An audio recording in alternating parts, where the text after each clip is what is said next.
кара кийип турганда, көк кийип турганда көңүлүнө тийген эмес. Ак кийгенди айткан. Ошону берип кое аласыңбы? Калып кетти. Көрдүңүзбү? Жаман сүйлөгөн эмес. Кыргыз кылдат болгон. Кийимден, өңүнөн ошо көк мына кара кийип турган, бул көңүлү карайып турган адам экен деп. Ага жаман анын караан болуп жанында турган, жылбай бир жума өлүп болгондо жанында турган. Анан кыркында көгүн чечкинче бул көңүлүн калтырбагыла деп аксакалдар. Списокко түзүп, жанында турган. Ушундай жакшынакай эч бир элде жок салтты бусканга кимдин акызы бар мисалы үчүн? Эгер аны бусканы келген болсо, ал бизге ким болот? Душман. Көрдүңүзбү? Жаман үйдү коногу бийлейт болуп атат да. Во. Коногу бийлейт. Коногу келген төрүнө өтүп калып бийлеп атат. Сиз айткандай бузулгандар келип алып бизге үйрөтүп атат да. Бузулган коом келген дагы ата бала болуп жашап аткан элди байлыкка, бийликке умтултуп, элди бузуп, анан мен болоюн, менден башкаңар менен ишиңер жок, мен өзүм болоюн. Мурун айтчу эле, элде болсун, анан менде болсун дечи эле. Элдин аразында менде болсун дечи эле. Азыр менде болсун, кошунаң менен ишим жок. Биз эгер баарыбыз да бирдей болсун десе, биз азыр оорумак эмеспиз. Психологически кетмек эмеспиз. Биз жан дүйнөбүз жай алмак. Оору деген жок болмок, ырак-пырак дегендерчи. Биз бири-бирибизге күйүмдүү, жакшынакай эле илгерки кыргыз эл болмокпуз да. Жашооду жеңилдетмек жаштар, технологияны өнүктүрмөк, кааласаңыз машина менен жаштар апарып коймок. Муногу билек деген жаштар, тилек деген карылар. Бияк тилек, мен билек. Сиз тилек менен сактайсыз, мен билек менен коргойм. Манас ошол. Түшүндүңөрбү? Коргоочу. Эми баягы мен өйдө төмөн алмаштырып айтып коюшум мүмкүн. Манастан ылдый түшсө, ошондой болот да.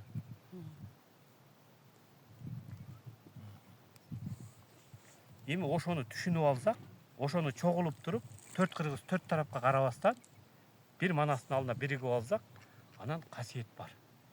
Ал касиетти ар кимге ар кандай, аны мен айта албайм. Ар кандай келет. Анан ошонун ичине чыгып, анан ошол касиетин жүргүзсө, эч ким бизге тие албайт. Азыр биз касиетти алдыга коюп алсак, сразу бизди бөрүлөр аңдып турат да. Бөлүп алып кетет. Сизди мага шыкайт, муну тигиге шыкайт, төртөөбүз жакалашып тура беребиз, алар ишин кыла берет. Эмне дедиңиз? Анан биз сонун элбек болсо, биз бейиште отурабыз өзүбүз. Эки тоодун чөбүн эңсеген кийик ачка калат дейт. Биз тоодо отуруп, байлыктын үстүндө, чөлдөгүлөрдү эстеп атабыз да. Чөлү бар. Ошон үчүн башат дейт. Ошон үчүн булак дейт. Булак деген бул ак, бул башталды суудун агымы. Башат деген. Ошо актын эле бул ак, ал актын эле х кылып койгон. Ал ак деле. Эми баягы мындай айтып атканда, жалаң Манас жөнүндө айткым келет менин. Бирок Манасты түшүнгөн адам болсо, мага утуруп суроо берип турса, мен ошого каршы жооп берип турсам, ошондо жакшы болот да. Жыйынтык жакшы Метет да Ачылат. Ачылат. Топту деле таштап бергенде бирөө чабат го, ошондой эле бирөө таштап берип туруш керек, бирөө чаап туруш керек. Анан ошондой мындай мемеде кетет да бул нерсечи. Анан бул Манас деген ким, Семетей деген ким, Сейтек деген ким, Кенен деген ким, Алым Сарык деген ким, Кулан Сарык деген ким, өз элине бөтөнгө эмес, өз элине тил өтпөгөн Тейит деген хан болгон экен. Билесиз да кимдин атасы? Курманбектин атасы. Бала Батыр Курманбек ким болгон? Анын баласы Сейит ким болгон? Ушу менен биздин тарых келип Сейитке келип бүтөт. Ушуларга чейин чечилет баары. Бирок муну мен бир отуруп алып эле алаксып турган элге айтып бүтө албайм да. Муну ошол кызыккан эл, бул Семетейин ким, бул Сейитегин ким деген адам болуш керек да. Семетей ошон үчүн куулуп кеткен. Семетей өлгөн эмес, куулуп кеткен. Аны башкалар өтөт, Семетей атан куулуп кетсе, сен шаман турбайсыңбы дейт. Семетей куулуп кеткени көчмөн уруулар бир жашаган мурун, бир эл болуп жашаган. Ошолор жер талашып, эл талашып бөлүнгөндө, ошол бөлүнгөн эл бөлүнүп кеткен да, куулуп кеткен ошол. Жерди бөлүп, жер талашып, мал талашып, эл талашып. ошондо семете куулуп кеткен ошол жер. Анан кайра кайып болуп кайра келип, анан чыйыр денени эмип кайра өзүнө эмени чыйырдын эмип кайра өзүнө келгени, өз жеринин тамагын ичкени да. Кайра ошо семетей деген сенин тегиң, менин тегиң бөлүнүү да. Сен кимсиң деп бөлүнүү башталган. А Сейтек сенин тегиң, тегиңди таптыңбы? Кенен бол деген. Кенен ошол. Сен кенен бол. Кенен болсоң эч ким тийбейт. Сен кымызың менен сүтүңдү, чалабыңды көтөрүп алдына алып чыгып алсаң, сени ким өлтүрөт? Кылычын сунуп турган адам да кылычын алып коет экен. Ой, булар өлтүрө турган адамдар эмес экен депчи. Биз ошентип кырылбай калганбыз. Биз азыр өзүбүздү тааныбаган үчүн ушундай күнгө түшүп келдик азыр. Ошо өзүбүздү таанытпай койгон үчүн, тааныбай эмес, бизди таанытпай коюп атпайбы? Анткени улут дегенден кийин өзүңдүн улутуңду көтөрүшүң керек эле. Улутуңдун каада салтын, үрп адатын көтөрүп жүрүп, биз мындай улут болгон элекпи? Наркыны. Көтөрүш керек эле да мамлекет тарабынан. А биз ойгонгон сайын башка чаап атса, каякта ойгонобуз? Сен маназыңды айтпа, сен кыргызыңды айтпа, кыргызың теңирчи болгон, маназың өлүп калган деп турса, биз эмнени айтабыз? А бизди кайнап эле туруп эле мынтип чыгам депчи, бирок жок да, өйдө алып чыккан адам жок. Ошондон жаным кейит, өзүмдүн ойлорумду айтып атам менчи. Бул китептен деле алган жокмун, бирок мен өзүмдү текшерем атайын китептенчи. Анан жана гене немелер бут ошо китептен алып, анан кийин чыйырды ким, каныкей ким, ай чүрөк ким, бүт. Оно көкөтөй барбы, көкөтөй? Көкөтөй деген бул жаратылыш. Кемпирдин аты Айгүнүм. Айгүнүм дегенди түшүнүш керек. Ай менен күн болбосо жаратылыш болбойт. Ошону сүрөттөгөн. Түшүндүңүзбү?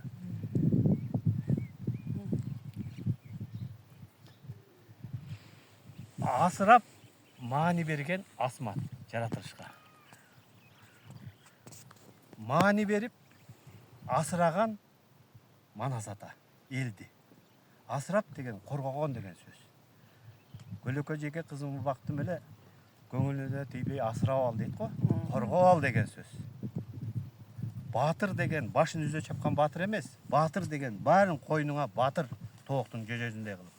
Коргулба, тукумуңду, тегиңди батыр, ошол батыр.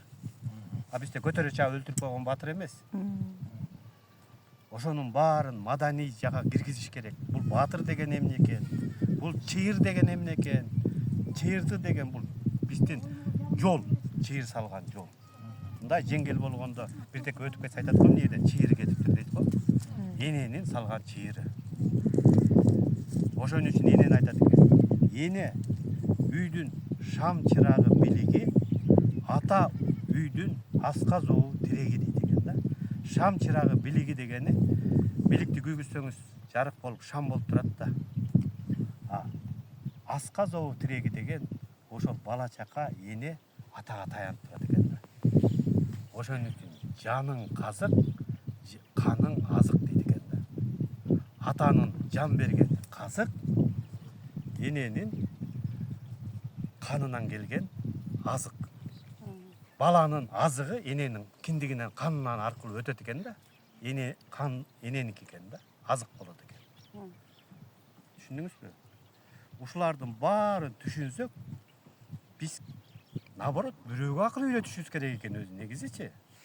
Бирөөдөн акыл үйрөнбөйчү. Эртең баарын электроникага өткүзүп алып шал болуп жаткандын эмне кереги бар? Өз тиричилигиңди өзүң кылып атасыңбы? Кыймылдап атасыңбы? Мектебиңди бекер кыл. Медицинаңды бекер кыл мамлекет болсо. Балдарды пособиесин бер, балдарды корго өлкөнү, армияга барып. Ошондо мамлекет деп атаса болот. Анан эчтекеси жок эле ар кимдин өзүнө тапшырып кой, мен мамлекетмин деген кайсы мамлекет? Элин караш керек. Ошо эл үчүн алар ошейке шайланган. Анан ушулардын баарын ойлонуп туруп, эл оңолбосо, ал президент сыйкырчынын алып келип койсоң да эл башкара албайт. Анткени эл оңолуш керек. Ой балам, сен мындай болуп кеттиң го, сен элиңе карабай кеттиң го деген сөз. Чоң казат дегенди билесиңер? Чоң казат дегенде эмнени түшүнөбүз? Хотя бир түшүнүк бардыр да, чоң казатка Манас согушка барды деп түшүнөсүз да? Сизчи? чоң казат деген мындай силерге түшүндүрүп коеюн. Казы деген жылкынын казысын билесизби? Жайлоого барса, кызы жылкы оттуу жери болсо казыны топтоп келет. А эгер жаман жайытта болсо казы топтобойт. Ошон үчүн айтат, казы ээси жок дейт. Ие турган казың жок сенин дейт. Топтогонуң жок деген сөз да. Жылкыга салып таштап кеткен мунучу сөздү. Казы ээси жок деген сенин ие турган акылың жок. Бир адамга айта турган акылың жок деген сөз да, азыр жаңы тилге алганда. Ошол чоң акыл жыйынына барганда, акыл жыйынына, чоң казатка барган. Чоң акыл жыйынына барганда, жерде маани жок, жер талашмай, эл талашмай, элге маани берген эч ким жок. Анан Манас ошол жерден жарадар болуп кайткан. Таарынып кайткан, мындай айткандачы. Түшүнүктүү болобу ушинтип айтсам? Түшүнүктүү. Ошону чоң казат дейт. Анан жанагы найза менен сайышып, чокмор менен чабышып дейт, а? Аны уккан жаш балдар айтат да, Манас атабыз жиндүү болгон экен, найза менен сайып, чокмор менен чайып. Чокмор менен чабышып, найза менен сайышып деген бизде 40 күн чилде деген күн бар, билесизби? 40 чилтең деген ошол. 40 күн чилдеде аман-эсен чыгуу болгон. Ошо 40 күн чилдеде ар бир баланы коюп, мен оюмда да найза менен сайышкан, чоктун отту мындай неметени коскойсуң го. Найза менен сайган ошол. Чокмор менен чапканы отунду, анда балта жок. Отун сындырып, чокмор менен коргонуп, жан жаныбарларды уруп, сайып, окат кылып жеп, ошо найза дегени ошол. Найза менен сайышып, чокмор менен чабышып, кылымдарды чапчып келди ата бабалар. Кылыч деген ошол. Төлөгөн Касымбектин сынган кылычы деген кыргызды кыра албады, бирок сындырып койду деген. Силер сынган кылычты эмнеге коюп койду деп аткандырсыңар? Ал айта албады албай куш. Айтса тияка кетип калам депчи. Эми ошолордун баары каяктан келди мага, кандай болду мен түшүнбөйм бирок. Анан ошолорду баары эле барып туруп, Санжыраң, үрп адат, каада салтың баары барып эле Манастын бир алдында жазылган, баары жазылган эмес, айтылып, оостон келген. Эгер мен айткандын баары биздин кыргыздын жашоонда колдонулбайт десеңер, айткыла. Каныкейдин калыңы Темирланга барып берген. Ал Темирланга барып берген Каныкейдин калыңы, ал Каныкейдин калыңы эмес, кыргыз элинин куну. Элиңди кырып коем дегенде барып Букарадагы Кокон хандыгына барып налог төгүп турган. Кыргыз элинин канын сакташ үчүн.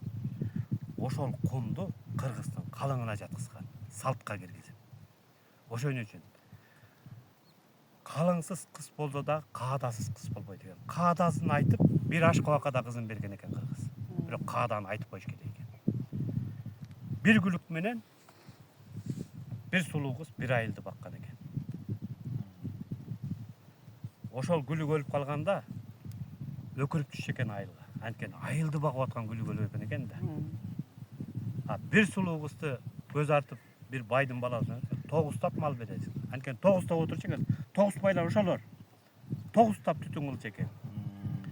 Эмне себептен 9 түтүн отурган десе? Тагайда төрөйт экен аял киши. Жубайда эмес, тагайда. 9 айда төрөйт да.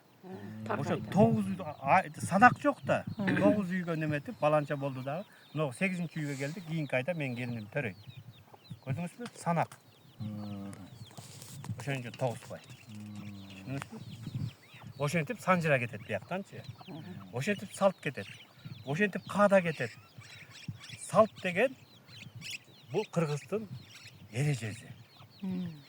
Каада деген туура түшүнүш керек. Бизде каада бузуп атат да, каада деген, салт деген мисалга алганда, бизде жолдо кетип аткан ат болсо, салт деген. Каада деген тискин. Тартып турат. Каадаланба кудагый дейт го.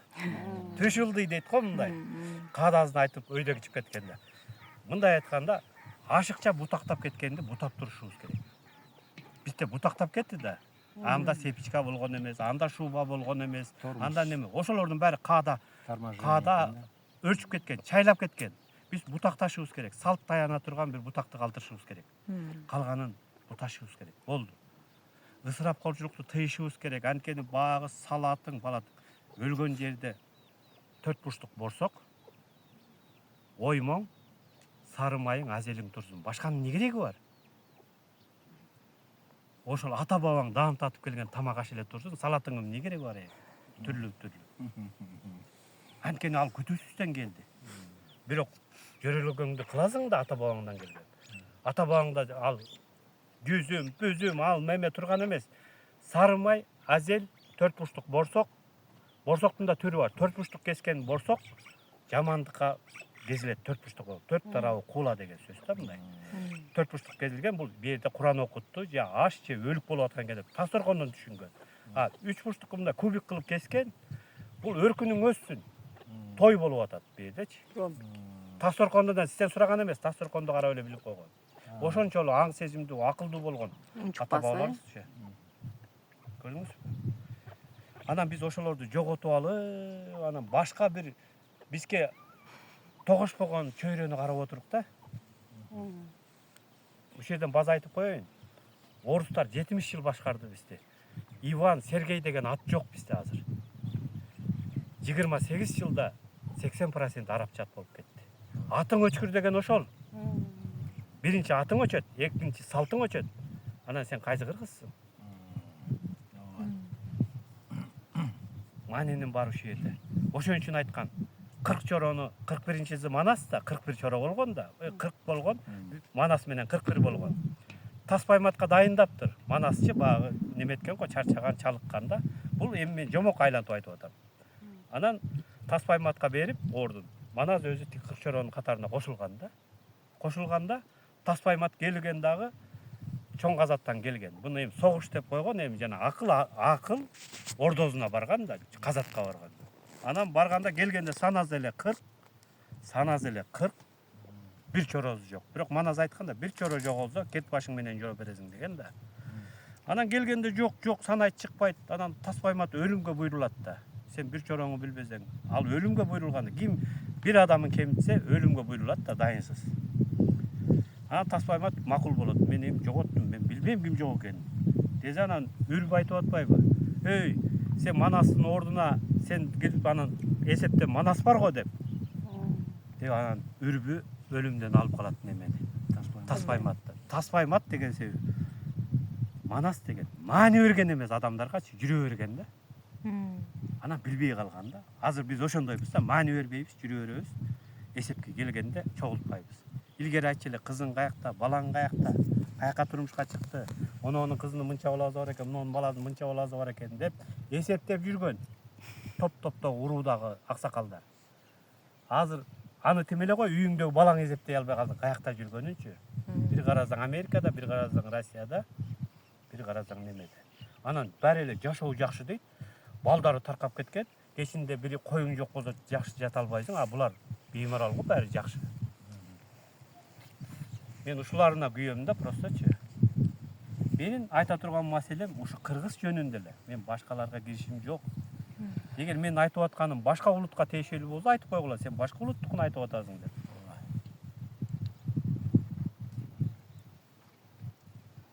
Ошондо кандай деп ойлойсуз? Биз ушуну кайсак эми биздин эмелер иши жок болсо, чоңдорубуз, үй бүлөдө аталарыбыз, энелерибиз ушу табабыз дейт, бирок ошону таба албай жүрбөйбү? Ошону кандайдан башташ керек деп Буну ойлойсуз? көкүрөккө салыш керек кайра. Көкүрөктө калбаган. Көкүрөктө чёрный касса, тойго баруу, милдеттен кутулуу. Сиз менден калбашыңыз керек, мен сизден калбашым керек. Болду ошол. Эгер калып калсам жүгүрүп барып кредит алып жабышым керек. Бизде аң сезим ошого ойноп калган. Отур, туну, аң сезимиңди ойгот. Кыргыз кандай эле, ата бабанын жолу каяктан келдик эле, каяка кетип атабыз. Кожо жаш деген ошол. Кожо, ишенген кожоң суу акса, алды алдынан талгарма дейт.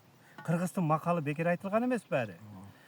Ошол ишенген кожолору жаштарга маани маңыз бербеген үчүн жаштары таркап аскага камалып калды, жаштар. Ушу точно камалып. Кожолор сууга агып кеткен. Анан кайбереңдин каргышына калып атканы жаратылышка зыян келтирүүгө. Түшүндүңүзбү? Ошону кино кылып, образ кылып тарткан адамга рахмат айтыш керек. Бирок биз аны чечмелеп түшүнбөдүк да. Немен кийикти кандай атканы, аскадан кандай секиргенин ошо гана, Мундус байдын айылына кандай барып туруп неметкенин эле чагылдырабыз. Чече келсең, кыргыздын жашообу өзүңө кел деген болчу. Кожолор ойгонгула. Кожо деген сөз ар бир топтун тил билге аксакалы кожо болуп эсептелет. Айта турган сөзү бар, көкүрөгүндө сөзү бар адам элге сөз өткөн адамды кожо кылып сайлайт. Бир урууга сиз жооп бересиз. Өй баланча, баа балаң кызматка барып бизди элге уят кылып атат го. Чакыр балаңды деген да. Анан бул айткан, өй топтун башчысы, бас бияка. Сен муну урууга мени кеп кыла турган болдуң го. Бири-бирине көзөмөл салып тартипке келип турган да. Топко түзүп алып туруп, жанагы парламентте шайлоого чуркаган эмес алар. Көзөмөл кылып турган бири-бирине. Көрдүңүзбү? Бул биригүүнүн немеси. Я уруу болуп бөлүнгөн. Башкарып турган уруу кылып. 40 уруу эл ошол. Биз азыр 40 урууга бөлүп 40 партияга чуркасак, анда биз тытышып жатып калабыз азырчы. Анан ошондой маанилүү түшүндүрсөк, бизди эч ким ажырата албайт эле. Бизге эч ким кол сала албайт эле. Келип силердин салтыңарга тийише албайм, өзүңөргө тийише албайм. Жөн эле мен өзүмдүн көкүрөгүмдө жөрөлгө, диний жөрөлгөмө айтып кетейин деп гана кетет эле да. Кандай дейсиз? Алар диний жөрөлгөсүн айтмак түгүл, көбүскө чыгып алып, уже башкарып атышат. Чындыгы адамдын каны. Анан ушулардын баарын түшүнсөк, биздин койнубузга кирип кетет баары эле келчи. Биз ошондо өзүбүздү түшүнүп, Улуу экенбиз. манасты илим жагынан караштырып керек. Өзү мынтип айтылган экен. Жомок кара Улуу катар тоого эмес. чыккан барбы? Улар үнүн уккан. Улууларды уккан барбы деген экен да. Аха. Улууларды уккан барбы деген экен. Улуу тоого чыккан барбы? Улар үнүн уккан барбы? Улар үнүн уккан болсо, мекеге барсаң этиңди тытып жеп кетет экен десе эле. Көрдүңүзбү кандай кылып бурмалаган? Мен ушул жерден азыр кой берсеңиз, муну суудун агып аткан башын мен барып көрсөтүп бере алам. Билем, көргөм. Кайсы булак, канча булак, кайерден чыгат билем. Суудун башын билем. Чөлдөгү адам билеби? Ошон үчүн тоодо суудун башына ээ болгон да.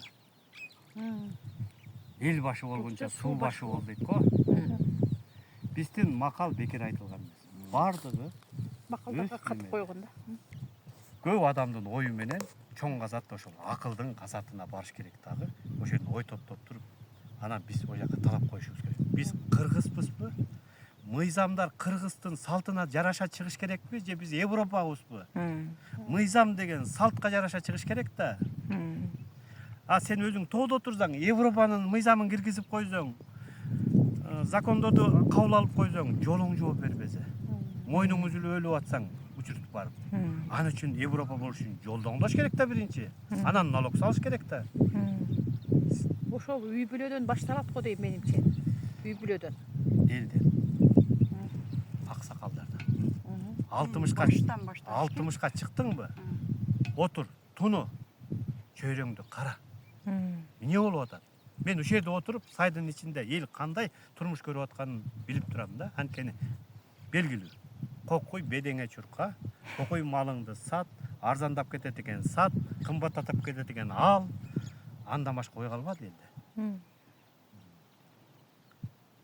Ошонун баарын биз аксакалдар баг чуркай бербестен аң сезим жүрүш керек. Кошой бар го, кошой. Кошой, жолой, кошой, желой деген бар.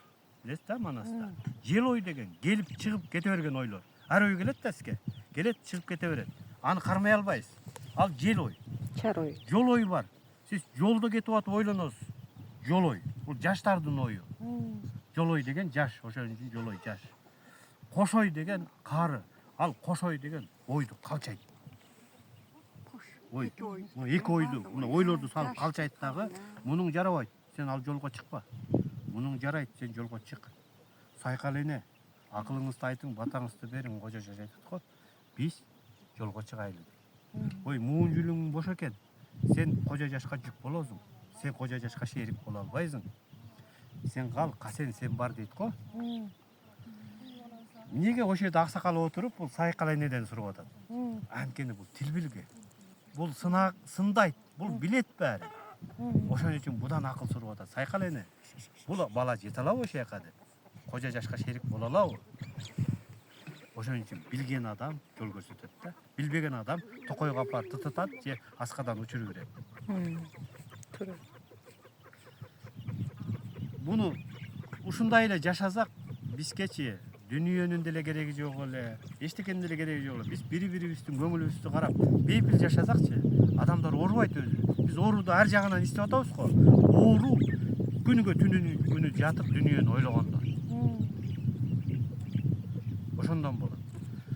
Чыйырдынын Манас менен Карылгач чыйырдынын баласы, чыйыр дененин баласы. Манас элди коргогон, элге маани берген. Карылгач деген кардың ашса карындаш исте дейт го. Ошол кардың аш деген ошо карындын демеси.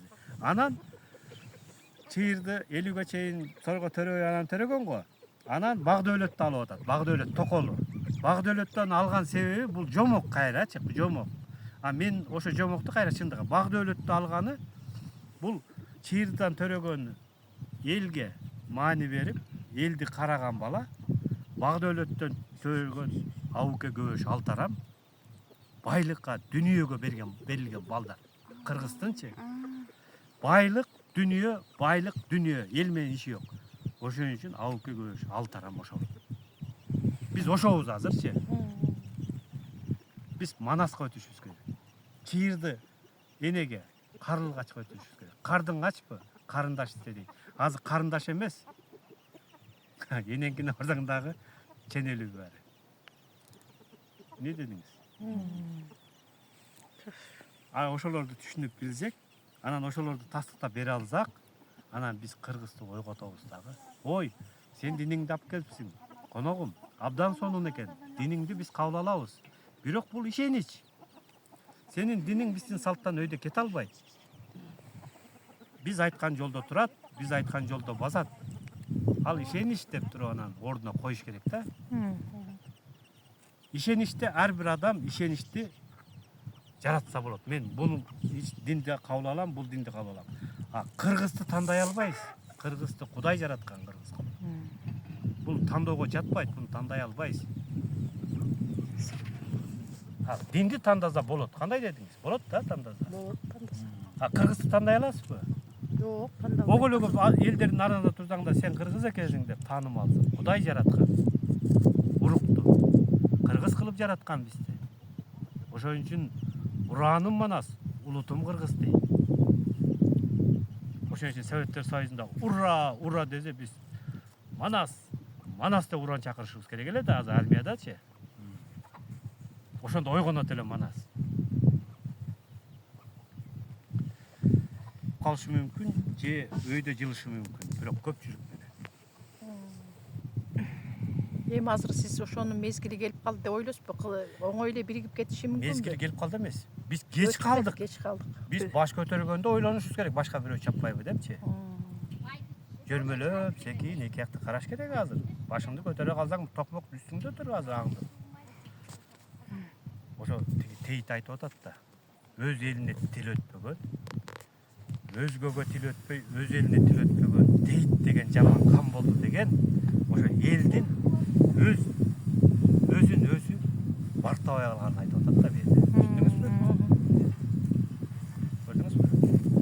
Ошондо эл болуп калганбыз да. Эми секинден ойгонуп туруп изибизди тапсак, Курманбек болобуз.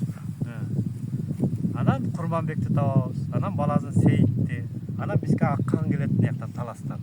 Ошондо биз азыр ушу мезгилге чейин Манасты тургузушубуз керек беле? Азыр Сейтек Биз тургузушубуз керек эмес эле, Манасты алып жүрүшүбүз керек эле кошо. Жоготуп койдук да биз. Жоготуп койдук. Анан жоготуп койгондон кийин Себетейге өттүк. Жоготуп койгондон кийин Сейтекке өттүк. Жоготуп койгондон кийин Кененге өттүк. Анан Кененге кийин Алым Сарык, Кулан Сарык дейт. Алыңды алып саргайтты. Күчтүү балдарды тияка Советтер Союзу алып кетип саргайттыбы? Кул кылып саргайтты деген сөз. Ошондо тезирээк биришүү үчүн эме кылышыбыз керек эмес? Сиздин оюңузча?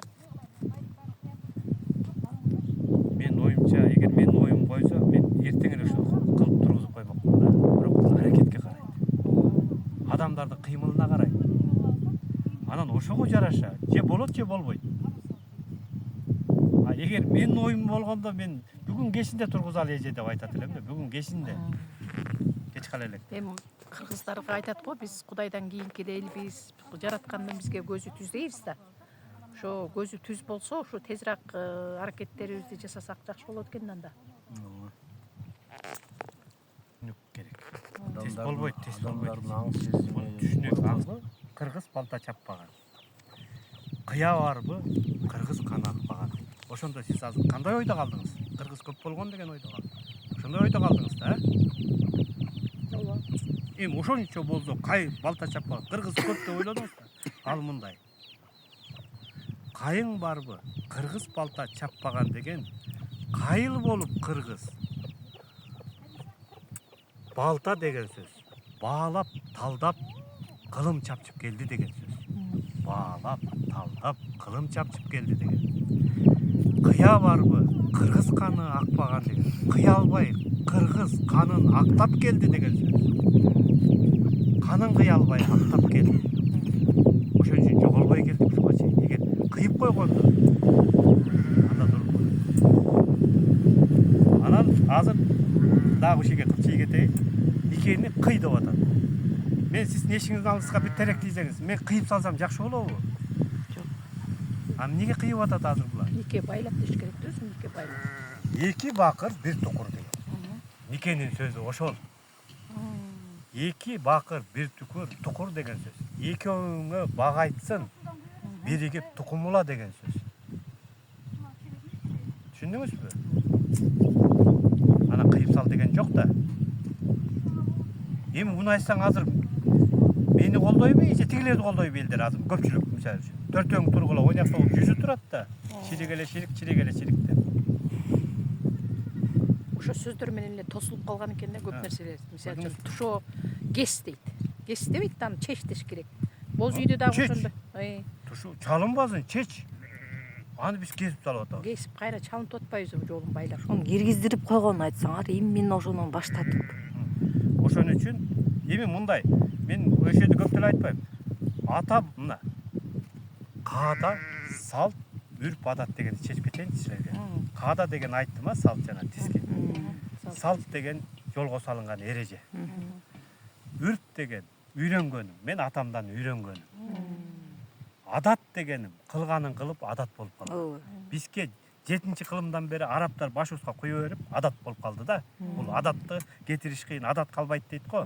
Мейли калбасын, бирок түшүнүш керек. Түшүндүңүзбү? Анан кийин неме деп коет. Ырым, жырым. Ырымын түшүндүңүз, жырымын түшүндүңүзбү? Жирип жүрөт да. Жок. Айла жок, медицина жок, байыркы убак. Балаңыздын табайынып калды. Бир чычаланы алдыңыз да, эми өзүңүз эле да, чычаланы алдыңыз, эмдедиңиз да, ырымдап койдуңуз, бала уктап калды да, жыргап калдыңыз деген сөз. Ырым ошондон калган. Түшүндүңүзбү? Эми ошо керекпи ырым бизге? Ырым, Ырым керек да. Ырым дегенчи. Эми ырымдап койсоң, өзүң жан дүйнөң бошоп калса, жыргап калганыңыз ошобу? Анан ырым кылбай эле катып жүрө берсеңиз, анан эмоцияга алдырып алып издеп кетесиз го. Көрдүңүзбү? Ошонун баарын кыргыз кылдат кылып турган сөздү. Азыр ташка тамга баскандай дейт. Биз тамганы таштардан издеп жүрөбүз го. Ал бизге тамганы таштап кеткен алар. Каяка билесизби? Урууңуз эмне? Баркынын ээн тамгасы кандай маалына? Урууларга тамга. Көрдүңбү? Ошол тамга сиздин белгиңиз. Сиздин урууңуздун белгиңиз. Менин малымдын ээн тамгасы, менин белгим. Ана таштап кеткен. Ошону чечишиңиз керек. Жилик жедиңиз, а? Жиликти жедик, ырааза жиликти жеп атабыз. Ырааза тойдук. Жыызын алып салдыңыз. Иликте болуп калабы? Биз качан иликтейбиз ошо жиликти? Аны иликтеш керек. Жылкынын 12 мүчөсүн иликтеп берем. Мен иликтеп берем.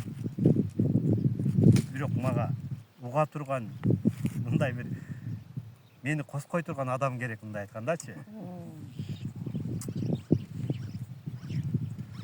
Мен кээде туруп ушуларды айткым келет. Мен токтолтпой, эгер токтолтпой тим койсоң агылып кете берем. Башы, аягын билбейм, агылып кете берем. Аны билимдүү адам тактап алар дейт да. Кыйлыштыр төгүп, Ошо агылып кете берем да. А бирөө сөзүмдү бөлүп, же башка бир жөнөлгөн менен кылса, меники жок болот турат элечи. Болбойт экен деген ой калат да мендечи. Анан бирок мен өзүмдү ар дайым өзүмдү ошону айтып атам. Эгер меники туура эмес болсо, туура адамга обязательно баш ийем. Анткени мен көзөмөлдөп турам да баардык нерсеничи. Анткени мен багытымы карайм, балдарга айтам, багытыңар болбой атат. Багытыңар туура эмес. Мен ичкендичи үйдө отур десең, көрсө баланын эңсегени бөлөк экен да. Аны үйгө кармашкан мүмкүн эмес экен ал баланычы. Биз айтып тарбиялабайбыз. Бизди көрүп тарбияланат экен да балачы. Биз айтканыбызды укпайт экен алар. Ушунча 9-класска чейин баланы кармап, мээнет кылып отурсаң, 9 жыл кармасаң, бир күндө бир молдогер башын айланып кетет экен да. Ушуга күйдүм да, мен ошолор менен урушуп атам, бирок түшүнбөй атат. Балага тийбе, аң сезимин бузба. Билесизби? Жөөттөр жеп коет деп бизди коркутчу эле, уктуңузбу эле? Оно чоочун сакалчан кишиге балба, жөөт жеп коет сени десе эле, бирок бирде жөөт жегенин көрбөдүм мен. Көрсө, биздин атабардын акылы. Аң сезимин бузуп коет деп жолотпогон экен да. Көрдүңүзбү? Аң сезимди буздубу? Бузду да. Маанибизди жуудубу? 5 маал суу менен жууп атат.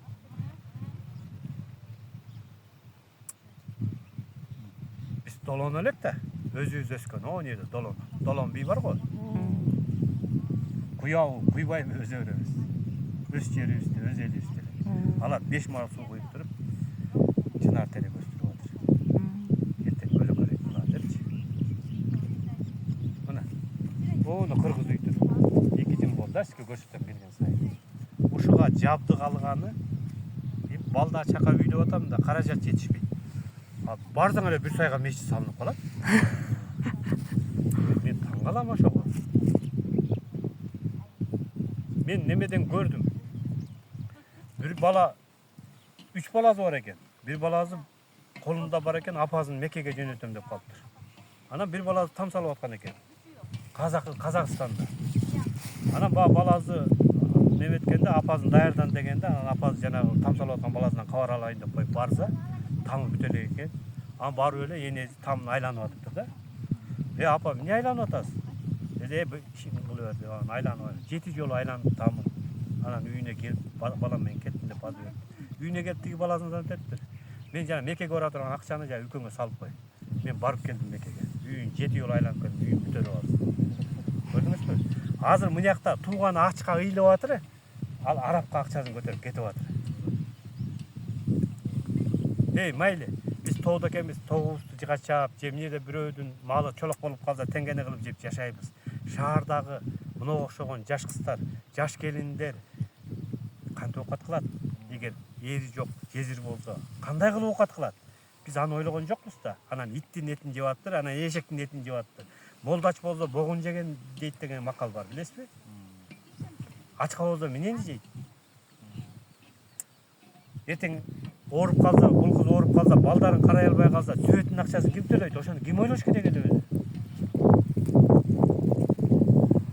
Мына ушунун баары келип анан элди көтөрө турган мал да. Көтөрө турган мал деде жанда